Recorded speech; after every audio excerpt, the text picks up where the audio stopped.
مریم نواز شریف جو جیلی وزیر اعلیٰ پنجاب ہیں، آپ نے ان کی آج پریس کانفرنس دیکھی اور سنی۔ میں نے ان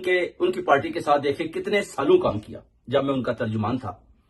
جب ارشد شریف کو اس کا قتل ہوتا ہے، اس کو قتل کروایا جاتا ہے، تو اس وقت پھر میں انکشافات کرتا ہوں، بتاتا ہوں کہ اس میں مریم نواز کے ٹیلی فون میں اس کی ویڈیو ہے۔ مریم نواز، آپ کو یاد ہوگا جب آپ ٹیلی فون کرتی تھی ان کو اور ادھر بھی فون کرتی تھی اور آپ کہتی تھی مار دو اس کو، مار دو مار دو، اور ٹویٹ آپ نے اس سے پہلے لکھا ہوا تھا جو بعد میں آپ نے کیا کہ میں آپ کو پارسل بھیج رہی ہوں۔ آج ایک بچی کے ساتھ زیادتی ہوتی ہے اور آپ کس طرح اس کی مخالفت کرتی ہیں۔ آپ پولیس کو بھی کہتی ہیں، گلو بٹو کو بھی کہتی ہیں کہ جناب آپ بولیں کہ اس طرح کا کسی قسم کا نہ تو کوئی واقعہ ہوا ہے، نہ کوئی ایسی چیز سامنے آئی ہے، بلکہ آپ زرتاج گل کی بہن پر بار بار الزامات لگا رہی ہیں۔ زرتاج گل کی بہن اگر اس کالج میں پرنسپل ہے یا ٹیچر ہے، کچھ بھی ہے، تو وہ بڑی بخوبی اپنی جو اس کی ذمہ داری ہے اس کو نبھا رہی ہے۔ کبھی بھی اس نے سیاست کی طرف نہیں دیکھا بلکہ اپنی ذمہ داری کو اپنی ذمہ داری سمجھا۔ اور آپ کہہ رہی ہیں کہ یہ بھی ایک پی ٹی آئی کا کرا دھرا ایک منصوبہ ہے جو آپ دہشت گردی کے طور پر استعمال کرنا چاہتی ہیں، مگر قوم جانتی ہے کہ ارشد شریف کے قاتل کون ہے۔ آپ ادھر سے اس کا مرڈر کروا کر اس کے بعد آپ پاکستان میں بھاگتی ہیں، ادھر جیلی وزیر اعظم بن کر آپ وزیر اعلیٰ بن کر آپ کو مسلط کیا جاتا ہے۔ اس کے بعد ابھی بچی کا جو واقعہ ہوتا ہے، اگر آپ اس کو قبول کرتی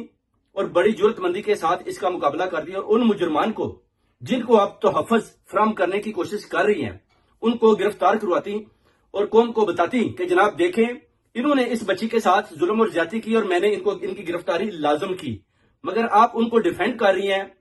اور آپ کو پتا ہے کہ ابھی آپ کی حکومت جانے والی ہے، اور جو آپ نے ان لوگوں کو ڈیفینڈ کرنے کی بار بار کوشش کی وہ بھی لوگوں کو پتا ہے کہ آپ کا جو کام ہے وہ کیا ہے، بلکہ آپ کو ڈیوٹی دی گئی ہے وہ کیا ہے، مگر آپ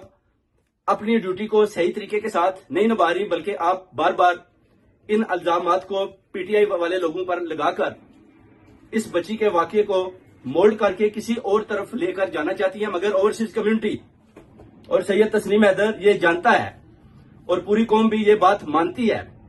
کہ آپ نے جو کارنامے انجام دیے، اس کے علاوہ اس بچی کے ساتھ جو زیادتی ہوئی اس کی مخالفت کی، نفی کی، اور آج آپ نے پریس کانفرنس کر کے یہ ثابت کر دیا کہ مریم نواز اپنی قوم اور عوام اور ان بچیوں کے ساتھ نہیں کھڑی۔ اگر آپ اس بچی کے ساتھ کھڑی ہوتی اور اس واقعے کو آپ بیان کرتی کہ ہاں ایسا ہوا ہے اور میں ان لوگوں کو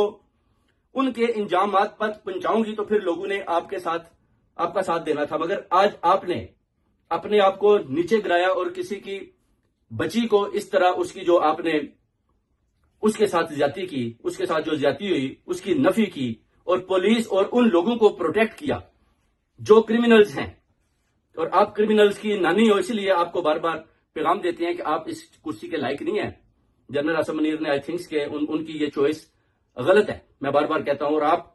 اس چیئر کو چھوڑیں اور پیچھے ہٹ جائیں، ان لوگوں کو سامنے آنے دیں۔ پی ٹی آئی والوں کو آپ دہشت گرد قرار نہیں دے سکتے، کیونکہ آپ کو پتا ہے کہ آپ ان کے جیتے ہوئے مینڈیٹ پر بیٹھی ہوئی ہے اور غلط غیر آئینی فیصلے کر رہی ہو۔ قاضی فائز عیسیٰ آپ کے ساتھ ملا ہوا ہے، چند جرنیل بھی ملے، اور آپ مل کر محسن نقوی کے ساتھ یہ گندا کھیل سب کھیل رہے ہو جو اوورسیز کمیونٹی کو دکھائی دیتا ہے۔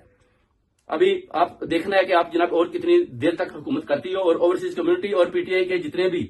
ٹائیگرز ہیں وہ آپ کا مقابلہ کریں گے، اور انشاءاللہ اس بچی کا جو اس کے ساتھ ظلم اور زیادتی ہوئی ہے پورا سٹینڈ لیں گے، اور انشاءاللہ ان لوگوں کو کیفر کردار تک پہنچائیں گے جو اس چیز کو چھپانا چاہتے ہیں اور جنہوں نے بچی کے ساتھ زیادتی کی ہے۔